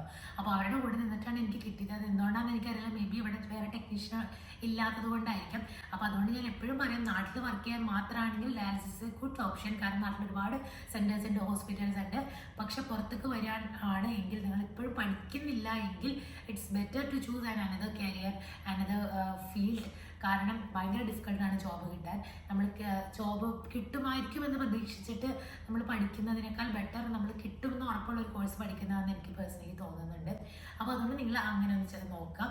ഇനി എന്താ പറയുക, ഇങ്ങനെ പെട്ടെന്ന് പറഞ്ഞു പോകുന്നതുകൊണ്ട് ക്ലിയർ ആവുന്നില്ല. ഇനി നമുക്കിവിടെ പാരാമെഡിക്കൽ ഫീൽഡിൽ വർക്ക് ചെയ്യാനുള്ള ക്രൈറ്റീരിയ എന്ന് പറയുന്നത്, ഫസ്റ്റ് ഓഫ് ഓൾ 2 years നാട്ടിൽ എക്സ്പീരിയൻസ് ഉണ്ടായിരിക്കണം. നേരത്തെ പറഞ്ഞ പോലെ ഒരു റെക്കഗ്നൈസ്ഡ് യൂണിവേഴ്സിറ്റി, രജിസ്ട്രേർഡ് യൂണിവേഴ്സിറ്റി നമ്മൾ രജിസ്റ്റേർഡ് ആയിട്ടുള്ള ടെക്നീഷ്യൻ ആയിരിക്കണം. ഫസ്റ്റ് ചെയ്യേണ്ട ഒരു സ്റ്റെപ്പാണ് ഡേറ്റ ഫ്ലോ. ഡേറ്റ ഫ്ലോ നമ്മൾ ഈ സർട്ടിഫിക്കറ്റ്സ് നമ്മളുടെ 12th degree or diploma certificates, നമ്മളുടെ കൗൺസിലിൽ നിന്ന് കിട്ടുന്ന good standing certificates, experience certificate, ഇതൊക്കെ ക്രോസ് വെരിഫിക്കേഷൻ ചെയ്യുന്ന ഒരു ഏജൻസിയാണ് ഡേറ്റ ഫ്ലോ എന്ന് പറയുന്ന ഒരു ടീമാണ്. അവരുടെ കയ്യിൽ നമ്മൾ സർട്ടിഫിക്കറ്റ് കൊടുക്കും. അത് കുറേ അക്കാഡമീസ് ഇൻസ്റ്റിറ്റ്യൂഷൻസ് ഒക്കെ ഉണ്ട്. അവരുടെ കയ്യിൽ നമ്മൾ ഈ പേപ്പേഴ്സ് ഒക്കെ കൊടുത്ത് അവർ 30 days ആണ് എടുക്കുന്നത് നമ്മളുടെ ഈ ഒരു ഡേറ്റ ഫ്ലോ കംപ്ലീറ്റ് ആവാൻ വേണ്ടിയിട്ട്. സോ അത് അവർ ചെയ്യും. അവർ ചെയ്ത് അവർ നമ്മളുടെ ഹോസ്പിറ്റൽ, നമ്മൾ വർക്ക് ചെയ്ത ഹോസ്പിറ്റൽ, നമ്മൾ ജോബ്, നമ്മൾ പഠിച്ച സ്ഥലം, നമ്മൾ പഠിച്ച കൗൺസിൽ, ഇവിടേക്കൊക്കെ മെയിൽ അയച്ച് നമ്മളിവിടെ ചെയ്തിട്ടുണ്ടോ കാര്യങ്ങൾ, നമ്മളുടെ ക്യാരക്ടർ എങ്ങനെയൊക്കെ ആയിരുന്നു എന്നൊക്കെ ഇതാക്കി. അപ്പോൾ എല്ലാം ഓക്കെ ആകുമ്പോൾ നമ്മൾ ഡേറ്റ ഫ്ലോ പാസ്സാവും. ബഹ്റൈനിലെ ഡേറ്റ ഫ്ലോ പാസ്സായി കഴിഞ്ഞതിന് ശേഷം നമ്മൾ ജോബ് ഇൻ്റർവ്യൂസ് അല്ല, നമ്മൾ ജോബ് സെർച്ച് ചെയ്യാൻ പറ്റും. നമ്മൾ ജോബ് സെർച്ച് ചെയ്യുന്നത് മോസ്റ്റ്ലി നമ്മൾ ഈ നഴ്സസ്, അതുപോലെ തന്നെ പാരാമെഡിക്കൽ ഫീൽഡ്, എനിക്ക് തോന്നുന്നു നമ്മൾ ഈ സൈറ്റുകളിൽ കൂടെയൊക്കെ കാണുന്ന വളരെ റെയറാണ്. ഞാൻ കൊടുത്തത് ഡയറക്റ്റ് പോയി CV അപ്ലൈ ചെയ്യാണ്. ഈവൻ ഏത് രാജ്യത്ത് ആണെങ്കിലും ഞാൻ പറയും ഡയറക്റ്റ് പോയി CV അപ്ലൈ ചെയ്യുന്നതാണ് ഇറ്റ്സ് എ ബെസ്റ്റ് സൊല്യൂഷൻ. കാരണം നമ്മൾ കഴിക്കുന്ന മെയിൽ എന്ന് പറയുന്നത് ഈവൻ നമ്മൾ കണ്ടിട്ടുണ്ടോ എന്ന് പോലും നമുക്ക് അറിയാൻ പറ്റില്ല. പക്ഷേ നമ്മൾ ഡയറക്റ്റ് കൊണ്ടുപോയി CV കൊടുത്തിട്ട് പിന്നെ മൈൻഡ് ചെയ്യാതെ പോവല്ല. ആരും നമ്മളൊന്ന് കൊടുത്തിട്ട് നമ്മളെ വിളിക്കൊന്നുമില്ല, അവർക്ക് ആവശ്യം പോലും ഉണ്ടാവില്ല. പക്ഷെ നമ്മൾ അവരെ റിമൈൻഡ് ചെയ്ത് ഈവൻ ഒരു വീക്ക്ലി ഒരു once or twice എങ്കിലും ഒന്ന് പോയി ഫോളോ അപ്പ് ചെയ്യുക. ഒന്നുകിൽ വീക്ക്ലി വൺസ് ഒന്ന് പോയി ഫോളോ അപ്പ് ചെയ്യുക, അല്ലെങ്കിൽ മെയിൽ അയച്ച് ഫോളോ അപ്പ് ചെയ്യുക, കോൾ ചെയ്ത് ഫോളോ അപ്പ് ചെയ്യുക. ഇങ്ങനെയൊക്കെ ചെയ്തിട്ടാണ് എനിക്ക് ഈ ജോബ് കിട്ടിയത്. ഇത്ര ഫോളോ അപ്പ് ചെയ്യാൻ ചെയ്തിട്ടില്ല, കാരണം ഞാൻ കൊണ്ട് ഡയറക്റ്റ് CV സബ്മിറ്റ് ചെയ്തു. ബട്ട് അതിനുശേഷം ഞാൻ 1-2 പ്രാവശ്യം അവിടെ പോയിട്ടുണ്ട്. പോയ ടൈമിൽ അവർ പറഞ്ഞു വേക്കൻസി ഉണ്ടെങ്കിൽ വിളിക്കാം. അങ്ങനെ ആഫ്റ്റർ 6 months ആണ് എനിക്ക് ഈ ജോബിന് ഇൻ്റർവ്യൂ കോൾ വന്നത് തന്നെ. ഓക്കെ, ഇനി ഇൻ്റർവ്യൂ കോൾ വന്നതിന് ശേഷം നമ്മളിപ്പോൾ ഇങ്ങനെ ഡയറക്റ്റ് പോയി CV കൊടുത്തു, നമുക്കൊരു ഹോസ്പിറ്റലിലോ എന്തെങ്കിലും ഒരു ഫെസിലിറ്റിയിൽ നമ്മൾ കോൾ വന്നു. അതിനുശേഷം നമ്മൾ ബഹ്റൈനിൽ ചെയ്യേണ്ട കാര്യം, നമ്മൾ ഇൻ്റർവ്യൂ പാസ്സായി കഴിഞ്ഞാൽ, എൻ്റെ ഇൻ്റർവ്യൂ എനിക്ക് 2-3 സെഷൻ ഇൻ്റർവ്യൂ ആയിരുന്നു. ഫസ്റ്റ് ഒരു ബോർഡ് ഓഫ് നഴ്സിംഗും ഒരു HR സെഷനും ഉണ്ടായിരുന്നു. അതിൽ തന്നെ നമുക്കൊരു എക്സാമും ഉണ്ടായിരുന്നു. എനിക്ക് അത് മാൻഡേറ്ററി ഒന്നുമല്ല, ഒരു ഹോസ്പിറ്റലിൽ കണ്ടക്ട് ചെയ്യുന്നതാണ് നമ്മുടെ പ്രാക്ടിക്കൽ ആൻഡ് തിയറട്ടിക്കൽ നോളജ് അറിയാൻ വേണ്ടിയിട്ട്. അപ്പോൾ അതിനൊരു 3 papers ഓഫ് ക്വസ്റ്റ്യൻ പേപ്പർ ഉണ്ടായിരുന്നു. അതിനുശേഷം അവർ പറഞ്ഞു ഓക്കെ പൊക്കോ, ഇനി സെലക്ട് ആവുകയാണെങ്കിൽ വിളിക്കാം. പക്ഷേ എനിക്കപ്പോൾ ഒരു പ്രതീക്ഷ ഉണ്ടായിരുന്നു, കാരണം ഞാൻ അത്യാവശ്യം നന്നായിട്ട് പ്രസൻറ്റ് ചെയ്തിട്ടുണ്ടായിരുന്നു. അതിനുശേഷം ആഫ്റ്റർ 2 days എന്നെ വിളിച്ചത് ക്ലിനിക്കൽ സെഷനും അറ്റൻഡ് ചെയ്യാൻ വേണ്ടിയിട്ടാണ്. ഹോസ്പിറ്റലിൽ ഡയാലിസിസ് യൂണിറ്റിൻ്റെ ഉള്ളിൽ തന്നെ പോയിട്ട് ക്ലിനിക്കൽ വോളണ്ടിയർ പോലെ ക്ലിനിക്കൽ സെഷൻ അറ്റൻഡ് ചെയ്യുക.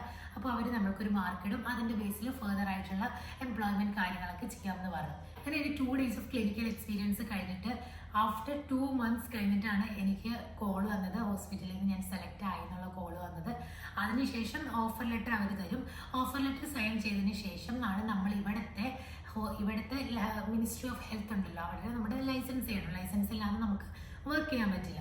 ഈവൻ നമ്മൾ ദുബായ് മറ്റ് രാജ്യങ്ങളിലൊക്കെ നമുക്ക് നാട്ടിൽ നിന്ന് ഇവർക്ക് വേണ്ടിയിട്ടുള്ള പ്രോമെട്രിക് എക്സാം എഴുതിയിട്ട് വരാം. അതിനുശേഷമാണ് നമ്മൾ ജോബ് നോക്കുന്നത്. പക്ഷെ ബഹ്റൈനിൽ നമുക്ക് ജോബ് കിട്ടിയതിന് ശേഷം ആ ഹോസ്പിറ്റലിൻ്റെ അണ്ടറിൽ നമ്മൾ ലൈസൻസിനുള്ള എക്സാം എഴുതുകയാണ് ചെയ്യുക. അപ്പോൾ അങ്ങനെ ഇവർ തന്നെയാണ് എന്തോ ഒരു നല്ലൊരു കാര്യം എന്ന് പറയാൻ എനിക്ക് ഒന്നും അറിയേണ്ടതില്ല. ഭയങ്കര സപ്പോർട്ടീവായിരുന്നു HR ഡിപ്പാർട്ട്മെൻറ്റ്. ഓഫർ ലെറ്റർ കിട്ടിയതിന് ശേഷം നമ്മൾക്ക് വേണ്ടിയിട്ട് നെക്സ്റ്റ് ഉള്ള സ്റ്റെപ്പ് എന്ന് പറയുന്നത് നമ്മുടെ നാട്ടിലുള്ള രജിസ്ട്രേഷൻ സർട്ടിഫിക്കറ്റ്സ്, അതുപോലെ തന്നെ നാട്ടിലെ പാരാമെഡിക്കൽ കൗൺസിലിൽ നിന്ന് 6 monthsലേക്കാളും അതായത് 6 months കഴിഞ്ഞ് പോവാത്ത ഗുഡ് സ്റ്റാൻഡിംഗ് സർട്ടിഫിക്കറ്റ് വേണം. അത് നമുക്ക് നാട്ടിൽ എപ്പോൾ വേണമെങ്കിലും അപ്ലൈ ചെയ്താൽ വേഗം തന്നെ കിട്ടും. നമ്മുടെ good standing certificate 6 months validity വേണം. അപ്പോൾ ആ 2 സർട്ടിഫിക്കറ്റുകൾ ഇവിടുത്തെ ഇന്ത്യൻ എംബസിയിലും ഇവിടുത്തെ മിനിസ്ട്രി ഓഫ് ഫോറിൻ അഫയേഴ്സിലും പോയിട്ട് അറ്റസ്റ്റ് ചെയ്യണം. ഈ അറ്റസ്റ്റ് ചെയ്യണത് ഞാൻ ഇന്ത്യൻ എംബസിയിൽ കൊടുത്തപ്പോൾ അവർ പറഞ്ഞത് അറ്റസ്റ്റേഷൻ എപ്പോഴും ഇൻ്റർനാഷണലി വാലിഡ് ആയിട്ട് ഉള്ളതാണെങ്കിൽ നമ്മൾക്ക് എവിടെ വേണമെങ്കിലും ലോകത്തിൽ ജോലി ചെയ്യാൻ പറ്റും. അപ്പോൾ അതുകൊണ്ട് ഞാൻ കുറച്ച് സമയം എടുത്തൊരു 2-3 weeks എടുത്തിട്ട് ചെയ്തത് ന്യൂഡൽഹിക്ക് ഇവിടുത്തെ ഇന്ത്യൻ എംബസിയിൽ നിന്ന് അയച്ചു കൊടുത്തു. ഇന്ത്യൻ എംബസിക്ക് നമ്മൾ സബ്മിറ്റ് ചെയ്തു. അവർ ന്യൂഡൽഹിക്ക് അയച്ച് അവിടുത്തെ മിനിസ്ട്രി ഓഫ് എക്സ്റ്റേണൽ അഫയേഴ്സ് ആണ് നമ്മളുടെ എൻ്റെ ഡിഗ്രി എൻ്റെ ഡിപ്ലോമ സർട്ടിഫിക്കറ്റിൻ്റെ ബാക്കിൽ അവർ സീൽ ചെയ്തു, മിനിസ്ട്രി ഓഫ് എക്സ്റ്റേണൽ അഫയേഴ്സ്. അപ്പോൾ ഞാൻ ഇന്ത്യൻ എംബസിയിലെ ഓതറൈസ്ഡ് ആയിട്ടുള്ളൊരു ടെക്നീഷ്യനായിരുന്നു. ഇനി അതുപോലെ തന്നെ ഇവിടുത്തെ മിനിസ്ട്രി ഓഫ് ഫോറിൻ അഫയേഴ്സിൽ അതിനുശേഷം കൊണ്ടുപോയി കൊടുത്തു. ഇന്ത്യൻ എംബസിയിൽ ചെയ്താൽ മാത്രമാണ് അവർ മിനിസ്ട്രി ഓഫ് ഫോറിൻ അഫയേഴ്സിൽ അക്സെപ്റ്റ് ചെയ്യുള്ളൂ. കാരണം നമ്മുടെ എംബസി നമ്മുടെ സർട്ടിഫിക്കറ്റിൽ സീൽ തന്നാലാണ് മറ്റുള്ളൊരു രാജ്യം നമ്മൾക്ക് വേണ്ടിയിട്ട് നമ്മളുടെ സർട്ടിഫിക്കറ്റ് സീൽ തരുള്ളൂ. സോ അവരെന്ത് ചെയ്തു, അവരും എനിക്ക് അറ്റസ്റ്റ് ചെയ്ത് തന്നു. അതിനുശേഷം ഞാൻ വീണ്ടും ഹോസ്പിറ്റലിൽ കൊണ്ടുപോയി കൊടുത്തു. ബാക്കി പ്രൊസീജിയറുകളൊക്കെ അവരായിരുന്നു ചെയ്തത്. ബാക്കി അവർ എൻ്റെ ചാനലിൽ സബ്മിറ്റ് ചെയ്തു. എക്സാം ഡേറ്റ് വന്നു, എക്സാം എടുത്തു, എക്സാം എഴുതി. ആൻഡ് അതിനുശേഷം നമുക്ക് എക്സാം എഴുതാൻ തന്നെ റിസൾട്ട് വരും. അതിനുശേഷം അതിനുശേഷം എക്സാം ഒക്കെ എഴുതി കഴിഞ്ഞതിന് ശേഷം പിന്നെ അവർ പറയുന്ന നെക്സ്റ്റ് സ്റ്റെപ്പ് എന്ന് പറയുന്നത് നമ്മളുടെ വിസ, നമ്മൾ കറൻലിയുള്ള വിസ ക്യാൻസൽ ചെയ്യാൻ പറയും. അപ്പോൾ ക്യാൻസൽ ചെയ്തിട്ട് അവർ എംപ്ലോയ്മെൻറ്റ് വിസ നമുക്ക് എംപ്ലോയ്മെൻറ്റ് വിസ തരാൻ വേണ്ടിയിട്ട്. അപ്പോൾ അത് പ്രോസസ്സായി കഴിഞ്ഞാൽ ആ വിസ പ്രോസസ്സായാൽ മാത്രമാണ് നമ്മുടെ ലൈസൻസ് ആക്ടിവേറ്റ് ആവുള്ളൂ. കാരണം നമ്മുടെ ലൈസൻസ് ഈ ഇന്ന ഹോസ്പിറ്റലിൻ്റെ അണ്ടറിലാണെന്ന് പറയണമെങ്കിൽ നമ്മളുടെ വിസ ഹോസ്പിറ്റലിൻ്റെ അണ്ടറിലാവണം. സോ അതുകൊണ്ട് അങ്ങനെയാണ് ഇവിടുത്തെ കാര്യങ്ങൾ. ഞാൻ പറഞ്ഞ സ്പീഡാണോ മനസ്സിലായോ എന്നൊന്നും എനിക്കറിയില്ല. ലേറ്റ് പോകേണ്ടതിൻ്റെ ധൃതിയിൽ പറയുന്നതാണ്. പക്ഷേ ഐ തിങ്ക് ക്ലിയർ ആയിരിക്കും. അപ്പോൾ അങ്ങനെയാണ് ഈ ഒരു കാര്യം പറയുന്നത്. ഇനി നിങ്ങൾ ഏറ്റവും കൂടുതൽ പേര് ചോദിക്കുന്ന ഈ ഒരു സ്കോപ്പിൻ്റെ കാര്യങ്ങളൊക്കെ ഞാൻ പറഞ്ഞു. പക്ഷേ ഇനി പറയാനുള്ളതെന്ന് പറഞ്ഞാൽ സാലറിയാണ്. അപ്പോൾ നമ്മളെല്ലാവരും വിചാരിക്കും നമ്മൾ പുറത്ത് ജോബ് ചെയ്ത് കഴിഞ്ഞാൽ ലക്ഷങ്ങൾ സാലറി എന്നൊക്കെ വിചാരിക്കുന്നവരുണ്ടാവും, ലക്ഷങ്ങൾ വാങ്ങിക്കുന്നവരുണ്ട്. ബട്ട് എൻ്റെ ഒരു ബിഗിനിങ് സ്റ്റേജാണിത്. എനിക്ക് ഇവിടെ കിട്ടുന്ന സാലറി എത്രയാണെന്ന് ഞാൻ കറക്റ്റ് ചെയ്യാൻ പറയുന്നില്ല. ബട്ട് അപ്രോക്സിമേറ്റ്ലി ഒരു 350 to 500 ഇൻ ബിറ്റ്വീൻ ഒരു സാലറി ആണ് കേട്ടോ. അത് നിങ്ങൾ ഗസ് ചെയ്യുക. കാരണം അങ്ങനെ നമുക്ക് സാലറി പറയാനില്ല, ചെറിയ ബുദ്ധിമുട്ട്. നമ്മുടെ എക്സ്പീരിയൻസ് അനുസരിച്ച്, നമ്മുടെ കോഴ്സ് അനുസരിച്ചിട്ട്, അതുപോലെ നമ്മുടെ ഹോസ്പിറ്റലിൻ്റെ ഒരു ഫെസിലിറ്റിയുടെ ഒരു ഇതനുസരിച്ചിട്ട് നമ്മളുടെ സാലറി കൂടാം കുറയാം, ഡിപ്പെൻസ് ആണ്. എനിക്ക് ഈ സാലറി കിട്ടുന്നു എന്ന് പറഞ്ഞാൽ നിങ്ങൾക്ക് ചിലപ്പോൾ ഇതിൽ കൂടുതൽ കിട്ടാം, ഇതിൽ കുറവ് കിട്ടാം. അത് നമുക്ക് പറയാൻ പറ്റില്ല. നമ്മളുടെ ഓരോ ഹോസ്പിറ്റലിലെ കാര്യങ്ങളാണ് അതൊക്കെ. അപ്പോൾ അതാണ് മെയിനായിട്ടുള്ള ഈ ഒരു സെഷനിൽ എനിക്ക് പറയാനുള്ളത്. പിന്നെ ഇനി നിങ്ങൾ എന്താ ചോദിച്ചിട്ടുള്ളത്, എന്തെങ്കിലുമൊക്കെ വിട്ടുപോയിട്ടുണ്ടാവുമല്ലോ. ഇപ്പോൾ ഞാനീ പറഞ്ഞ ഈ ഒരു ലൈസൻസിങ് പ്രൊസീജിയർ പാരാമെഡിക്കൽ കോഴ്സുകൾക്ക് എല്ലാവർക്കും സെയിം ആണ്. ഇനി ഡിഗ്രിയുടെ കേസിൽ എനിക്ക് കറക്റ്റ് അറിയില്ല, ഡിഗ്രി പഠിച്ചവർക്ക് എന്തെങ്കിലും അഡീഷണൽ ആയിട്ടുണ്ടോ എന്നൊന്നും എനിക്കറിയില്ല. പക്ഷേ ഡിപ്ലോമയുടെ കേസിൽ മോസ്റ്റ്ലി ഇത് തന്നെയാണ് ഇവിടുത്തെ പ്രൊസീജിയർ എന്ന് പറയുന്നത്. അപ്പോൾ നമുക്കൊരു ലൈസൻസ് നമ്പർ കിട്ടും. സോ നമ്മളിവിടെ ഒരു ലൈസൻസ്ഡ് ടെക്നീഷ്യനായി, അല്ലെങ്കിൽ ലൈസൻസ്ഡ് ഫാർമസിസ്റ്റോ അങ്ങനെയൊക്കെ ആയി നമ്മൾ. അപ്പോൾ അതാണ് മെയിനായിട്ടുള്ളൊരു കാര്യം എന്ന് പറഞ്ഞു കഴിഞ്ഞാൽ. ഇത്രയും നേരം ഞാൻ പറഞ്ഞു പാരാമെഡിക്കൽ ഫീൽഡാണ്. പക്ഷെ പാരാമെഡിക്കൽ എല്ലാവരും ഉണ്ടാവണമെന്നൊന്നുമില്ല. പാരാമെഡിക്കൽ അല്ലാതെ ബഹ്റൈനിൽ ജോബ് നോക്കുന്നവർക്കാണെങ്കിലുള്ള സൈറ്റുകൾ ഏതാണെന്ന് ഞാൻ ഡിസ്ക്രിപ്ഷൻ ബോക്സിൽ കൊടുക്കാം. അപ്പോൾ അതിൽ നോക്കിക്കഴിഞ്ഞാൽ നിങ്ങൾക്ക് നിങ്ങളുടെ field admin, accounts, document controller, ഇങ്ങനത്തെ എല്ലാ ഫീൽഡുകളിലേക്കുള്ള ജോബ് വേക്കൻസീസ് ഒക്കെ അതിൻ്റെ അകത്ത് വരും. ആൻഡ് കുറേ പേര് ചോദിച്ചു ഇൻ്റർവ്യൂവിൽ ഏത് ലാംഗ്വേജ് ആണ് നമ്മൾക്ക് ജോബ് കിട്ടണമെങ്കിൽ നമുക്ക് ഇത്ര ലാംഗ്വേജ് അറിയണം എന്നുണ്ടോ? അങ്ങനെയൊന്നുമില്ല. നമ്മൾ ഇംഗ്ലീഷ് അത്യാവശ്യം കമ്മ്യൂണിക്കേറ്റ് ചെയ്യാൻ അറിഞ്ഞിരിക്കണം. അതുപോലെ തന്നെ അറബി അങ്ങനെയൊന്നും നിർബന്ധമില്ല. It's A plus point. നിങ്ങൾക്ക് അറിയാമെങ്കിൽ it's A very good thing. കാരണം എനിക്കറിയില്ല. അപ്പോൾ നമ്മൾ ഇംഗ്ലീഷിൽ കമ്മ്യൂണിക്കേറ്റ് ചെയ്യാൻ അറിഞ്ഞിരിക്കണം. ബട്ട് നിർബന്ധമില്ല, മെഡിക്കൽ ഫീൽഡിൽ നിർബന്ധമില്ല. പക്ഷെ മറ്റൊരു ജോബിനൊക്കെ ആകുമ്പോൾ ഒരു ബേസിക് ആയിട്ട് നമുക്ക് അങ്ങനത്തെ കാര്യങ്ങൾ അറിഞ്ഞിരിക്കണം. പിന്നെ അതുപോലെ കരിയർ ഗ്യാപ്പ്. ഞാൻ ഈ ഒരു കോഴ്സ് കിട്ടില്ല എന്ന് പറഞ്ഞപ്പോൾ എൻ്റെ പ്രഗ്നൻസി ടൈമിൽ പഠിച്ചതാണ് മെഡിക്കൽ കോഡിങ്. ആൻഡ് എനിക്കിഷ്ടമാണ് മെഡിക്കൽ കോഡിങ്. പക്ഷേ മെഡിക്കൽ കോഡിങ് എന്ന് പറയുന്നത് നമ്മൾ ഈ പുറത്ത് ജോബ് പുറത്ത് ഇപ്പോൾ ബഹ്റൈനിലുള്ള കാര്യമാണ് പറഞ്ഞത്. UAE അതുപോലെ തന്നെ നാട്ടിലാണെങ്കിൽ medical coding it's a best option. കാരണം ഒരുപാട് വേക്കൻസീസ് ഒക്കെ വരും. അവിടെ മെഡിക്കൽ കോഡിങ് നിലവിൽ വന്നിട്ടുണ്ട്. പക്ഷേ ബഹ്റൈനിലെ മെഡിക്കൽ കോഡിങ് ഇതുവരെ നിലവിൽ വന്നിട്ടില്ല. അപ്പോൾ അതുകൊണ്ടാണ് ഇവിടെ മെഡിക്കൽ കോഡിങ് പഠിച്ചിട്ട് ഒരുപാട് പേര്, എനിക്ക് തന്നെ എൻ്റെ ഇൻസ്റ്റാഗ്രാമിൽ കുറേ പേര് മെസ്സേജ് അയക്കുന്നുണ്ട് എവിടെയെങ്കിലും വേക്കൻസി ഉണ്ടെങ്കിൽ പറയണമെന്ന്. കാരണം അവിടെ വേക്കൻസി കിട്ടാൻ ഭയങ്കര ഡിഫിക്കൽട്ടാണ്. ഈവൻ നമ്മളൊരു ഹോസ്പിറ്റലിലൊക്കെ ആണെങ്കിൽ നമുക്ക് കിട്ടും, ബട്ട് സാലറി ഒക്കെ കുറവായിരിക്കും. ഇൻഷുറൻസ് ഡിപ്പാർട്ട്മെൻറ്റിലാണ് നമുക്ക് ജോബ് കിട്ടുന്നത്. പക്ഷേ നമ്മൾ പുറത്തൊരു മെഡിക്കൽ ഇൻഷുറൻസ് കമ്പനീസിൽ വെച്ചിട്ട് നോക്കുമ്പോൾ സാലറി അവിടെയാണ് കൂടുതൽ. പക്ഷേ അവിടെ മെഡിക്കൽ കോഡിങ് പഠിക്കണം എന്നൊന്നും യാതൊരു നിർബന്ധമില്ല. അവിടെ വർഷങ്ങളായിട്ട് ഇതിന് വേണ്ടിയിട്ട് എക്സ്പീരിയൻസ് ഉള്ള ബഹ്റൈനീസ് ആണെങ്കിലും മറ്റുള്ള രാജ്യക്കാരൊക്കെ ആണെങ്കിലും ആണ് അവരും കൂടുതലായിട്ട് ചെയ്യുന്നത്. ഞാൻ കിട്ടില്ല എന്നല്ല പറയുന്നത്. ബഹ്റൈനിൽ കറൻലി അതിൻ്റെ സ്കോപ്പ് വളരെ കുറവാണ്. നിങ്ങൾ മറ്റു രാജ്യത്താണ് നോക്കുന്നതെങ്കിൽ മേ ബി കുറച്ചുകൂടി ബെറ്റർ ആയിരിക്കും എന്ന് എനിക്ക് തോന്നുന്നു. ബട്ട് എല്ലാവരും ഇങ്ങനെ 2 വർഷമായിട്ട് പറയുന്നൊരു കാര്യമാണ് ബഹ്റൈനിൽ ഇൻഷുറൻസ് മാൻഡേറ്ററി ആക്കി വരുന്നുണ്ട്. സോ അതുകൊണ്ട് തന്നെ ബഹ്റൈനിൽ മെഡിക്കൽ കോഡിങ്ങിന് ഒരുപാട് ചവർ പോലെ വേക്കൻസി വരുന്നു. ബട്ട് ഇതുവരെ നിലവിൽ വന്നിട്ടില്ല. ഇൻഷാല്ലാ അത് വരുവാണെങ്കിലും നിങ്ങൾ മെഡിക്കൽ കോഡിങ് പഠിച്ചിരിക്കുന്നവർക്കൊക്കെ അത് ഹെൽപ്ഫുൾ ആയിരിക്കും. കാരണം എല്ലാവരും എന്നും പഠിക്കുന്നത് ഒരു ജോബിന് വേണ്ടിയിട്ടാണ്. ആൻഡ് അറ്റ് ലാസ്റ്റ് നമുക്കത് കിട്ടില്ല എന്ന് പറയുമ്പോൾ ഒരു വിഷമമുണ്ടല്ലോ, അത് നമുക്ക് പറഞ്ഞറിയിക്കാൻ പറ്റില്ല. ഈവൻ ഞാൻ അത് ഒരുപാട് എക്സ്പീരിയൻസ് ചെയ്ത ഒരാളാണ്. പക്ഷേ നമ്മൾ എന്ത് വന്നാലും നമ്മൾ ഹാർഡ് വർക്ക് ചെയ്യണം. അതുപോലെ തന്നെ പ്രേ ചെയ്യണം. നമുക്ക് വേണ്ടിയിട്ട് നമ്മൾ മാത്രമേ ചെയ്യാനുണ്ടാവുള്ളൂ. ഈവൻ നമ്മുടെ പേരൻസും നമ്മുടെ ഫാമിലി ഉണ്ടാവും. അതല്ലാതെ ഒരാൾ പോലും നമുക്ക് വേണ്ടിയിട്ട് നമുക്ക് പ്രാർത്ഥിക്കാനൊന്നും ആരും ഉണ്ടാവില്ല. നമ്മൾ ഹാർഡ് വർക്ക് ചെയ്യുക, നമ്മൾ പ്രാർത്ഥിക്കുക, ഇത് മാത്രമാണ് ഈ ഒരു കാര്യത്തിലുള്ളൂ. ഒരു ജോബ് എന്ന് പറയുന്ന കാര്യത്തിലുള്ളൂ. നാളെ നമുക്ക് എന്താവും, നാളെ നമ്മുടെ കയ്യിൽ ജോബ് ഉണ്ടാവോ, ജോബ് ഉണ്ടാവാതിരിക്കുമോ, ഇതൊക്കെ മുകളിലിരിക്കുന്ന ആളുടെ കയ്യിലാണ്. പക്ഷേ അതിൻ്റെയൊക്കെ ഒരു റിസൾട്ട് നമുക്ക് ഇന്നൊരു ജോബ് വേണമെങ്കിൽ നമ്മൾ വെറുതെ വീട്ടിൽ കുത്തിയിരുന്നിട്ട് കാര്യമില്ല.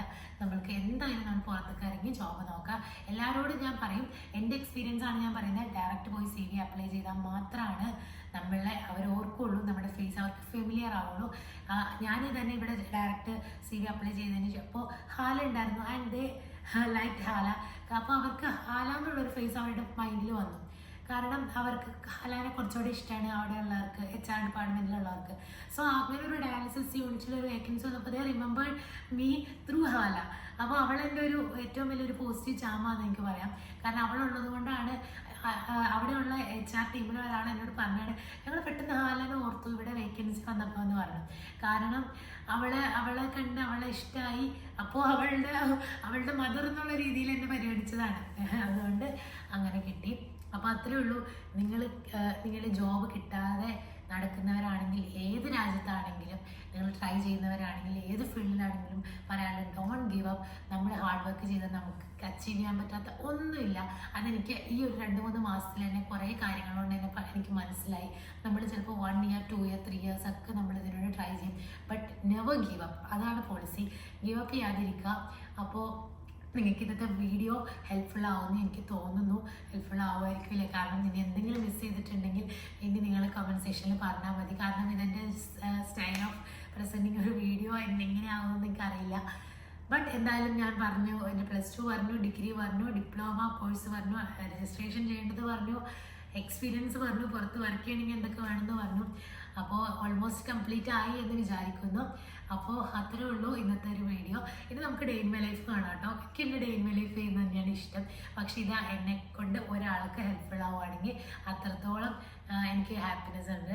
അപ്പോൾ അതുകൊണ്ടാണ് ഞാൻ ഇന്ന് വ്ളോഗ് ഇങ്ങനെ എടുക്കാമെന്ന് വിചാരിച്ചത്. And thank you so much for the support you guys give me. And നമ്മുടെ ചാനൽ ചെറിയ ചാനലായിരുന്നു, ഇപ്പോഴും ചെറിയ ചാനലാണ്, പക്ഷേ ചെറിയ ഗ്രോത്ത് ഉണ്ട്. അപ്പോൾ അതിനൊക്കെ നിങ്ങൾ ഈ കാണുന്ന ഓരോ വ്യൂസും ഓരോ ലൈക്കും ഓരോ കമൻസും നന്നായിട്ട് മാറ്റർ ചെയ്യുന്നുണ്ട്. ഇൻസ്റ്റാഗ്രാമിൽ അയക്കുന്ന മെസ്സേജുകൾക്കെല്ലാം ഞാൻ റിപ്ലൈ കൊടുക്കുന്നുണ്ട്. ഈവൻ വിട്ടുപോകുന്ന കുറച്ച് മെസ്സേജസ് എന്ന് പറഞ്ഞാൽ ഹിഡൻ ചാറ്റിൽ വന്ന് കിടക്കുകയാണ്. അത് എനിക്കൊരു ലോഡ് വന്നിട്ടുണ്ട്. അപ്പോൾ ഞാനതിൻ്റെ താഴേന്ന് ക്ലിയർ ആക്കി വരുന്നുള്ളൂ. പക്ഷേ ഇൻഷാ അല്ലാഹ് ഞാൻ എല്ലാവർക്കും മാക്സിമം എനിക്കറിയുന്ന കാര്യങ്ങൾ പറഞ്ഞു തരാനും എനിക്കറിയുന്ന പോലെ റിപ്ലൈ തരാനും ഞാൻ ശ്രമിക്കുന്നുണ്ട്. ആൻഡ് നിങ്ങൾക്ക് ചാനൽ ആദ്യമായിട്ടാണ് കാണുന്നത്, ചാനൽ ഇഷ്ടമാവുന്നുണ്ടെങ്കിൽ ഡോണ്ട് ഫോർഗെറ്റ് ടു സബ്സ്ക്രൈബ്. അതുപോലെ തന്നെ നിങ്ങൾക്ക് ഇഷ്ടപ്പെട്ടിട്ടുണ്ടെങ്കിൽ ലൈക്ക് ചെയ്യുക, കമൻറ്റ് ചെയ്യുക. അടുത്തൊരു വീഡിയോയിൽ കാണുന്നവരെ ടേക്ക് കെയർ.